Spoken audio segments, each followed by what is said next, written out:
him what we had decided about Marriott and why he, that is you, exploded. Simply moving the governor was politically unpalatable. It sounded indecisive. It would be seen as a fudge. If I did not change my mind and suspend Marriott, he would have to consider overruling me. Mr. Marriott... You can't both be right. Mr. Marriott was not suspended.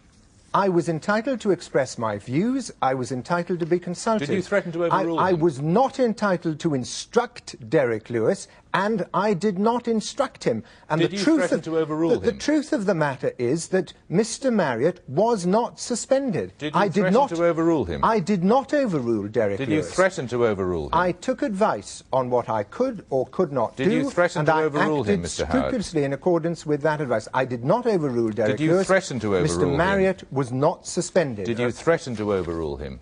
I have accounted for my decision to dismiss Derek Lewis. Did you threaten to overrule him? Detail before the House of Commons. I note you're not answering the question whether you threatened to overrule him. The important aspect of this, which it's very clear to bear in mind... I'm sorry, I'm going to be frightfully rude, but... Yes, you can... I'm sorry.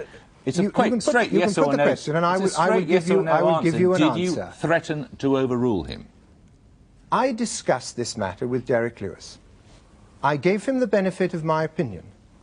I gave him the benefit of my opinion in strong language. But I did not instruct him because I was not entitled to instruct him.